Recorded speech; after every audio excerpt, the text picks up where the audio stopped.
আসসালামু আলাইকুম। আমি একটু পূর্বে বলছিলাম আপনাদেরকে যে আসলে আমরা প্রকৃতির সাথে আমাদের আসলে লড়াই করা উচিত না, কখনোই না। আপনারা দেখছেন এখানে একটা বানর, যেটা প্রকৃতির অংশ। এটা আমার ধারণা যে কোনো না কোনোভাবে বানর দেখেন এক পাশটা ফুল আহত, এক পাশটা আহত এবং এই পাশটাতে মাছি উঠছে, হয়তো বা ওইখানে পচন ধরতে ঘা হয়েছে, কোনো না কোনোভাবে সে পুরোটা আহত হয়। এমন হতে পারে তারা নিজেদের মধ্যে ফাইট করছে, সেটা হতে পারে। আবার এমনও হতে পারে আমাদের কোনো খাবার বা অন্যান্য কোনো কিছু থেকেও এই ধরনের অবস্থা হতে পারে। যদিও বানর অনেকটাই শিক্ষিত বলা চলে, সেই ক্ষেত্রে অন্যান্য প্রাণীর থেকে তাদের বুদ্ধিমত্তা বেশি। এবং যখন মানুষ আসে, যখন মানুষ তাদেরকে কোনো বাদাম বা অন্যান্য খাবার দেয়, তখন তারা এটা চিন্তা করে যে মানুষ আসলেই খাবার পাওয়া যায় এবং এরা এটার সাথে ইউজড হয়ে যায়। এবং যখনই কোনো মানুষ আসে তখনই তারা দল বেঁধে আসে যে ওই খাবারগুলো নেওয়ার জন্য। আমাদের সতর্ক থাকা উচিত যে কোন প্রাণীকে আমরা এখানে খাবার দিব বা দিব না, অথবা এখানে অথরিটি যারা আছেন, ফরেস্ট অথরিটি, তারা খাবার দেওয়ার কথা বলে কিনা, সেটাও আমাদের অবশ্যই জেনে এই কাজটা করা উচিত। নিজে থেকে অবশ্যই এই ধরনের কোনো পদক্ষেপ নেওয়া উচিত বলে আমি মনে করি। আর আরেকটা বিষয় হচ্ছে, আপনারা একটু আগে বললাম যে এখানে ম্যানগ্রোভ ফরেস্ট অনেক বড় জঙ্গল। এখানে মোয়ালা আছে যারা এই গহীন জঙ্গলে তারা ঢুকে তারা মধু সংগ্রহ করে বনের, এবং 100% ন্যাচারাল মধু সংগ্রহ করে তারা। এবং এই মধু তারা বাইরে বিক্রি করে, মোয়ালারা মধু বাইরে বিক্রি করে। এবং তাদের জীবনের অনেক ঝুঁকি থাকে। এই ঝুঁকির মধ্যে একটা ঝুঁকি, তারা মৌমাছির কামড় খেতে হয়, এটা স্বাভাবিক। ওরা মৌমাছি বোল ফোটায়, ওরা এগুলা থেকে প্রোটেকশন নিয়েও মধু সংগ্রহ করে। কিন্তু সবচেয়ে বড় যে ভয়ের বিষয়, সেটা হলো বাঘের আক্রমণ। এই যে আমরা একটু আগে যদিও আমরা আসছি দল বেঁধেই বা, কিন্তু এককভাবে ভিতরে কখনোই চলাফেরা উচিত না। যে কোনো সময় বাঘ আসতে পারে, বাঘ এসে আক্রমণ করতে পারে। যদিও মানুষ লোকাল এরিয়াতে বা যেখানে মানুষজন বেশি থাকে, সেখানে বাঘ না আসার সম্ভাবনাই থাকে। কিন্তু কোনো কারণবশত যদি বাঘ ক্ষুধার্ত থাকে বা ক্ষিপ্ত থাকে কোনো বিষয়ে, অথবা ওই বাঘ এমন হলো যে বৃদ্ধ হয়ে গেছে বা বয়স হয়ে গেছে, সে বন থেকে অন্য প্রাণী শিকার করে খেতে পারবে না, সেই মুহূর্তে কিন্তু তারা মানুষের উপর আক্রমণ করার একটা ঝুঁকি থেকে যায়। আর বনের মধ্যে যখন আপনারা ভিতরে কোনো পর্যটক হয়ে আসবেন, তখন একসাথে চলাফেরা করবেন, আলাদা চলাফেরা করবেন না, এটা একটা ঝুঁকি থেকে থাকে।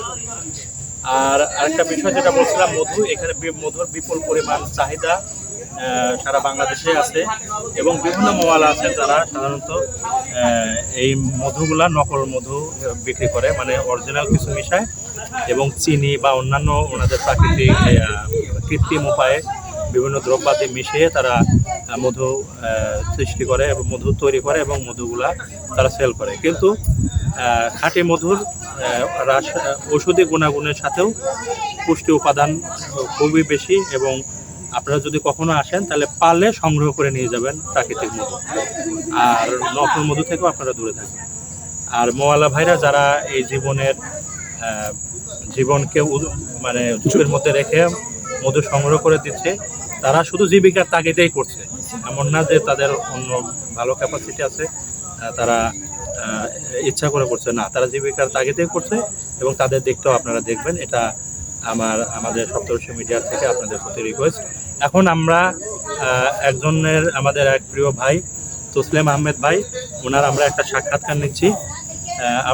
উনি আমাদের প্রিয় ভাই, উনি আসছেন আমাদের সাথে। এখানে আসলে হাঁটতে আমরা একটু গরমে ধরে গেছে, ঘেমে গেছি, এই জন্য ভাই এটা খুলে রাখছে। আর এটা আসলে পর্যটক হিসেবে যে ড্রেস আপ, এটা হলো ঠিক ড্রেস আপ। ভাই, আপনি কেমন আছেন? আলহামদুলিল্লাহ ভালো আছি, আপনি কেমন আছেন? জি আছি, আমরা আলহামদুলিল্লাহ ভালো আছি। আর আপনি কি সুন্দরবনে ইতিপূর্বে আসছেন কখনো? জি, সুন্দরবনে এর আগেও অনেকবার আসা হয়েছে, বাট এই জায়গাটায় প্রথমে আসা। আচ্ছা, এই কলাগাছি জায়গাটার নাম কলাগাছি স্পট। এই জায়গাটায় আমাদের ভাই উনি প্রথম আসছেন। আর আপনার অনুভূতি কেমন? আসলেন বা এখানে ঘুরছেন, এই স্পটে অনুভূতি কেমন? যদিও আপনি ইতিপূর্বে আসছেন, আপনার এক্সপিরিয়েন্স আছে এই স্পট সুন্দরবন সম্পর্কে, আপনার অনুভূতিটা কেমন? আলহামদুলিল্লাহ, অনুভূতি তো অত্যন্ত ভালো। আসলে প্রত্যেকটা মানুষই যখন নেচারের কাছে যায়, তখন তার অনুভূতি অনেক ভালো থাকে। এখানে হয়েছে সবুজের যে একটা সমারোহ এবং এখানকার যে স্নিগ্ধ বাতাস, এটা মানে মানুষের জন্য যে কত দরকার এখানে আসলে বোঝা যায়। আমরা শহরে থাকি, ওখানে আসলে আমরা ওরকম স্নিগ্ধ বাতাস পাই না, বা পরিবেশটা ওরকম থাকে না। কিন্তু এখানে আমরা যখন থেকে ট্রলা থেকে শুরু করলাম তখন থেকে শুরু হইলো, দুই পাশে বন, মাঝখানে নদী, মানে অপরূপ সৌন্দর্য যেরকম, পাশাপাশি পরিবেশটা প্রত্যেকটা মানুষের জন্য প্রয়োজন। এবং এরকম পরিবেশ যদি সব জায়গায় থাকে, মানুষের গড় আয়ু হয়তো অনেক বেড়ে যাবে। আর এখানকার আশা, এখানে একটা পর্যটন এরিয়ার মতো করা হয়েছে, সুন্দরবনের ভিতরেই একটা অংশ মানুষের জন্য, যেহেতু মানুষের সুন্দরবনে ঘোরার একটা আগ্রহ আছে। তো এখানে এসে খুব ভালো লাগলো যে বনের ভিতরে রাস্তা করে, ওয়াচ টাওয়ার করে, ছোট ছোট করছে, যেটা মানুষের জন্য দেখার জন্য একটা সুযোগ করে দিয়েছে।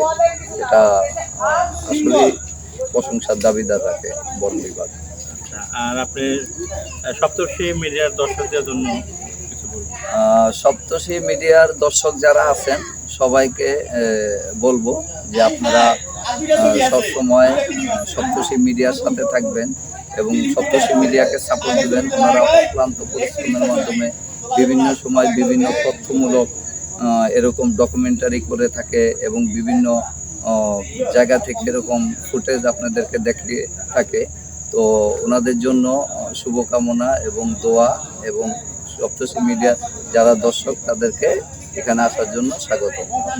জি, আপনাকেও ধন্যবাদ। আপনার মূল্যবান সময় আমাদেরকে দিয়েছেন। ইনশাল্লাহ আবারও আপনার সাথে দেখা হচ্ছে। ওকে, আসসালামু আলাইকুম। জি, ওয়ালাইকুম আসসালাম। জি, ভালো।